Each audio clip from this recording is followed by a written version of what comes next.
Welcome to the Last News Channel with your host, Rock Awesome.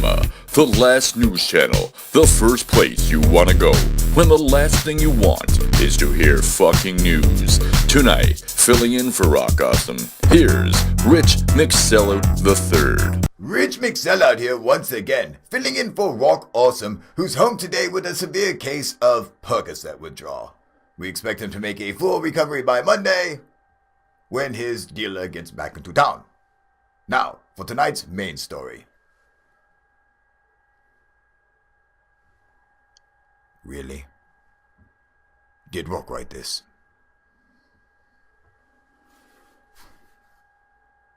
Tonight's main story. Does anyone know where Rock can find some Percocet?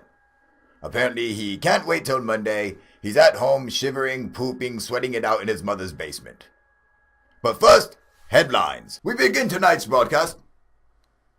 Alex Jones apologizes for Pizzagate fake news. Well, I find this ironic because I have argued with many of my esteemed colleagues, especially this fucker, and swore up and down that Pizzagate is fake. But this fucker said, no, it's real, it's totally real. Because he saw it on Alex Jones. That's how you know it's real. I said, ha, you're an imbecile. Well, who's right now, Sean? Before I show you Alex Jones apologizing, let us move to the big studio, because I feel this deserves to be on the big screen. Important note to our viewing, listening, and reading audiences. I'm going to read to you from a statement that's also posted to Infowars.com that I wrote yesterday. Last fall, before the presidential election, a large number of media outlets began reporting on allegations arising from emails released by WikiLeaks that appeared to come from John Podesta, who served President Clinton and Obama and was the chairman of Hillary Clinton's presidential campaign. Dozens of those stories and articles raised or discussed theories that some of Podesta's emails contained code words for human trafficking and/or pedophilia. Stories also included allegations connecting members of the Democratic Party with a number of restaurants allegedly involved with a child sex ring. These stories were cited and discussed in social media and went viral on the internet. One of the persons mentioned in many of the stories in the media was a Washington, D.C. restaurant owner named James Alefantis and his pizza restaurant, Comet Ping Pong. It is fair to say that Mr. Alefantis is a prominent individual who has been mentioned as a power player in Washington. Mr. Alefantis and his restaurant were mentioned in many stories published by a lot of different outlets. Mr. Alefantis was quoted in many subsequent stories, and he denied any involvement in such reported child sex rings. These denials were reported in the national media and many other outlets and news websites. The volume of stories was substantial, generating national headlines and came to be known across the country as Pizzagate. We at InfoWars became part of that national discussion. We broadcast commentary about the allegations and the theory that the emails contained code words. We raised questions about information in Mr. Podesta's emails and in the Comet Ping Pong restaurant. We believed at the time that further investigation was necessary. In December of 2016, we disassociated ourselves from the Pizzagate claims and theories, a position we reiterated last month after being contacted by Mr. Alefantis. In late February of 2017, we received a letter from Mr. Alefantis asking that we retract certain statements that he says were made in 7 of our broadcasts between the last week of November and the first week of December in 2016. We have attempted through our lawyers to contact Mr. Alefantis to discuss with him what sort of statement he would like to see made.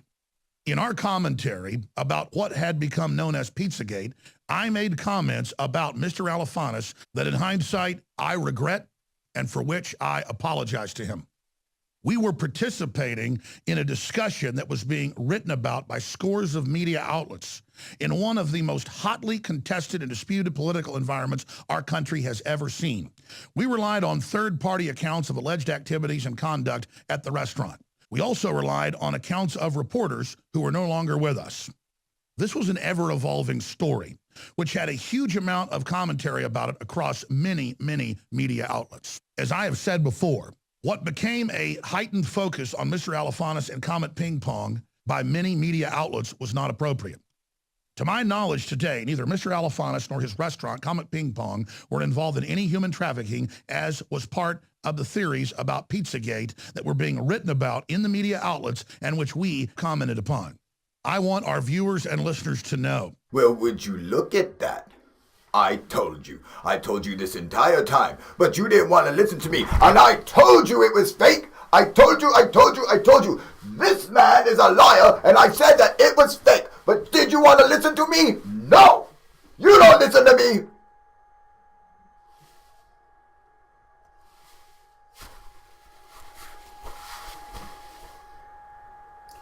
Where are my pants? Go get them, please. I find most interesting is the fact that while he spent this entire time claiming CNN and MSNBC and everyone who's mainstream, like myself, was in fact fake news, it turns out he was the fake news. Well, who could have saw that coming? Certainly not this man who called it and said that was coming. I told you, Sean, you dirty Muslim. Of course Pizzagate's not real. You can't go around just grabbing words and saying this word now means this. So let's try it. The new president doesn't mean president anymore. President now means child rapist. So anytime you say President Trump, you're actually saying child rapist Trump. That doesn't work. You can't go around doing that. You're an idiot if you believe anything from that. My God. Ugh. You poor people are giving me a migraine because you're so ignorant. No, makeup later. I'm fine. Put the water away. I'm fine. I have to contain myself. Is that Evian? No. You're fired! Of course I can fire you. Well, Rock is at home dope sick right now, so you're going to do what I fucking say. Peasant. Was that Fiji? That'll have to do.